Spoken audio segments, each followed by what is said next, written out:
investigation in aid of legislation or in aid of your personal political interest. I heard that you want to run for vice president next year, and you are trying to impress the opposition that they would consider you. Totoo ba ito, Secretary Gordon? Alam mo, tatakbo rin ako. Kung mag-usap lang tayo, pwede namang ikaw ang maging vice president kung karapat-dapat ka. So, I would know if you talk to me about your political plans, lalo ng vice presidency. Ako naman nag-announce na. Kung interesado ka, magipag-usap ka. At tingnan natin kung karapat-dapat ka ba. But ganito kasi ang problema ko kay Gordon eh.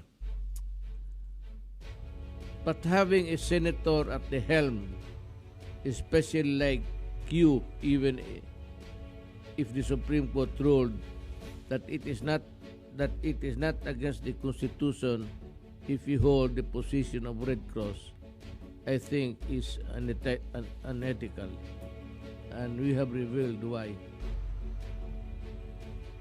Alam mo kasi, if Red Cross is also a government agency, tapos member ka ng Congress, tumatakbo ka rin at nanalo ka, and you're holding the Red Cross, you are the top honcho there, and being a senator, and at the same time, medyo malabo ata yung ginagawa mo. So, pag nagkamali ako, Senator Gordon, if I am wrong, which is a possibility also of a wrong interpretation, paki-clear lang nitong of you holding two government agencies, one being a senator and the other being I don't know what is your position in the ikaw yung chairman sa Red Cross for a long time. You know, let me just also add something. As far as I can remember, even before I entered politics, Gordon, hinawakan mo na yung Red Cross, and you control the agency like the way you control everything. You are so bossy, and I think that the true work of the Red Cross is not reflected in your actuation. Ito pang isa,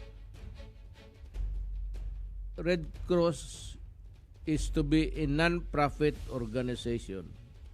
But amid the onset of pandemic, Red Cross, under you, charged testing at astronomical rate for around 4,000 pesos, 4,700 pesos a piece without any discount for senior citizens or persons with disabilities.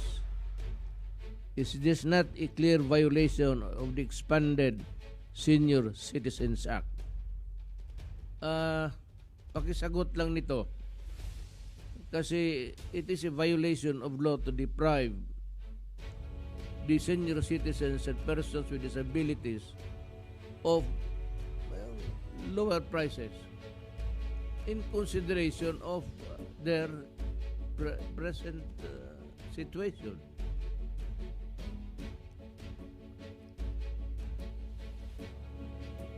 And ito pang isa ang ayaw ko sa iyo. At the time when we were busy testing everybody at humingi kami ng tulong sa inyo, Red Cross. Red Cross is supposed to be a humanitarian organization But when government was struggling to source funds, you threatened to stop testing.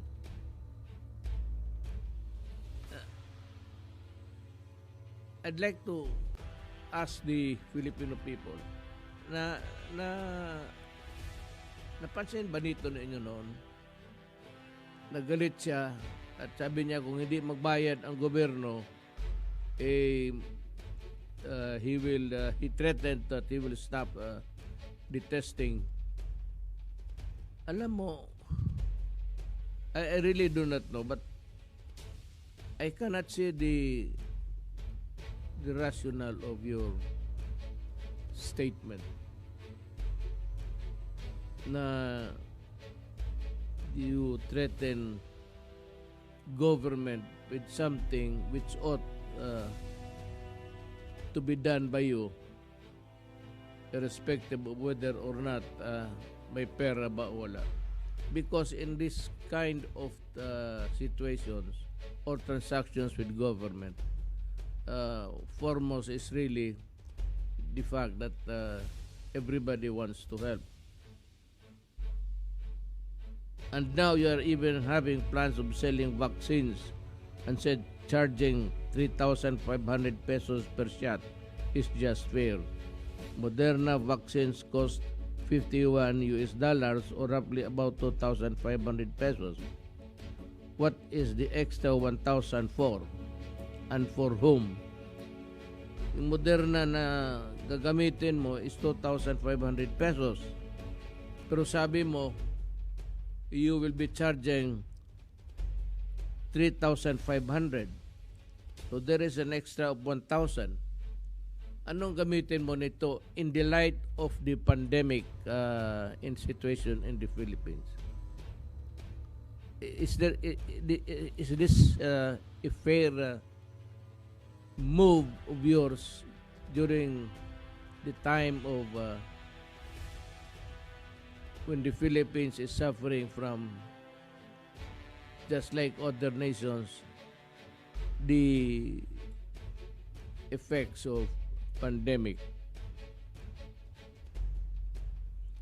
Is the Red Cross saving money so that it would eventually pass a resolution to set aside a big amount to fund your elections plans, just like the funds you used in the 2010 and 2010 campaign? Alam mo, ginagamit mo itong Red Cross, and I dare say na ginamit mo talaga ito para sa elections. Ito yung milking cow mo sa totoo lang. You have been there for quite a time. Is it not fair to say now that bumitaw ka na and give others a chance at para mahinto na yung ginagawa mong kalokohan? Remember the plunder complaint filed against you by fellow senator in 2017? You allegedly allocated 193 million pesos for bark barrel to Red Cross and used the same for your campaign. Ni ikaw mismo karami mong ginawa na sindikato, things that you should not do as a public official. Yung 193 million pesos na pork barrel na ginamit mo, hindi mo nga masabi sa amin kung saan nalagay yun, totoo ba o hindi. How about the disallowances and charges in the SBMC's books of accounts when you were sitting as chairman? Is this amount of 140 million pesos? Is this the reason why you lobbied for certain individuals to be appointed to the SBMA so that you can protect your own interest? And when you said, hindi ako pumirma doon dahil kako dapat ayusin yan, so wala akong problema dyan.